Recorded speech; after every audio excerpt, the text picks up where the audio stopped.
बढ़त मिलती हुई नजर आ रही। बीजेपी 47 सीटों पर अभी भी आगे है, 36 सीटों पर कांग्रेस आगे है। इसके अलावा INLD 2 और अन्य के पास 5 सीटें जो है वो बताई जा रही है। हरियाणा के पूर्व मुख्यमंत्री भूपेंद्र सिंह हुड्डा का कहना है कि राज्य में कांग्रेस पार्टी की सरकार बनने जा रही है, तैयारियां कर लीजिए। उन्होंने कहा कि हरियाणा में कांग्रेस ही जीतेगी, तो कॉन्फिडेंस जो है वो नजर आ रहा है, लेकिन यही कॉन्फिडेंस जो है वो कांग्रेस को ले डूबेगा, ये आंकड़े जो है वो फिलहाल बता रहे हैं। लेकिन दूसरी तरफ बीजेपी के लिए भी ये थोड़े खतरे वाली बात हो सकती है, क्योंकि जब यहां पर शुरुआती रुझान आना शुरू हुए थे तब नजर आ रहा था कि कांग्रेस अच्छा खासा बढ़त जो है वो यहां पर बनाती हुई नजर आ रही है। और लगातार ऊपर जो स्क्रीन है उस पर भी आप देख सकते हैं किस तरीके से एक एक अपडेट जो है हम आप तक पहुंचाने की कोशिश करें। करनाल से बीजेपी 7,500 वोटों से आगे चल रही है, सोनीपत में बीजेपी 7,000 वोटों से आगे है। तो यहां पर हरियाणा में बीजेपी के लिए अच्छी खबर आना शुरू हो चुकी है। पंचकुला से बीजेपी को बढ़त जो है वो यहां पर मिली। तो ये कुछ मुख्य सीट है जिस पर बीजेपी लगातार आगे है। अंबाला कैंट से अनिल विज 1200 वोटों से अभी भी पीछे जो है वो यहां पर नजर आ रही है। जुलाना से विनेश फोगाट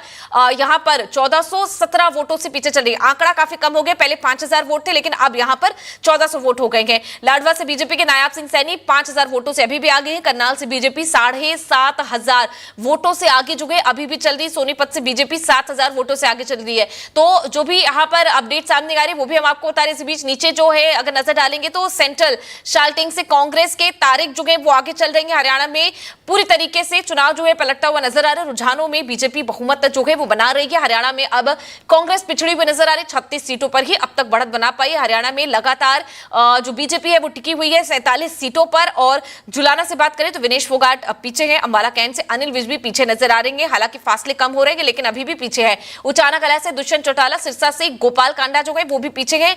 एनसी और कांग्रेस गठबंधन बहुमत के पार है और पीडीपी का सफाया जो है वो होता हुआ नजर आ रहा था पहले, लेकिन अभी 4 सीटें हैं लेकिन मुश्किलों का सामना करना पड़ रहा है। जम्मू कश्मीर में 48 सीटों पर एनसी और कांग्रेस का गठबंधन यहां पर सफलता लेता हुआ नजर आ रहा है। एनसी के उपाध्यक्ष उमर अब्दुल्ला दोनों ही सीटों से आगे। बडगाम की अगर बात करें 1400 वोटों से आगे जो है वो यहां पर चल रही है। विधानसभा चुनाव में राशिद इंजीनियर की पार्टी का पत्ता जो है वो यहां पर साफ है। जम्मू कश्मीर में पीडीपी सिर्फ 4 सीटों पर आगे जो है वो यहां पर चल रही है। बाकी जगहों पर दिक्कतों का सामना करना पड़ रहा है। महबूबा मुफ्ती की बेटी जो इल्तिजा है वो भी पीछे चल रही है। जम्मू पूर्व से भाजपा उम्मीदवार युद्धवीर सेठी जो है वो यहां पर आगे चल रही है। जादिबल से एनसी के यहां पर तनवीर सादिक जो है वो यहां पर आगे चलते हुए नजर आ रहे। तो जो अपडेट जो है वो लगातार सामने यहां पर आ रही है। और दूसरी तरफ आपको ये भी बता दें कि यहां पर सुबह से जो काउंटिंग चालू है उसके जरिए ये बड़ा उलटफेर नजर आ रहा है कि चुनाव आयोग के आंकड़ों की अगर बात करें तो सुबह 10 बजे तक यहां पर सुबह 10:53 पर कांग्रेस जो है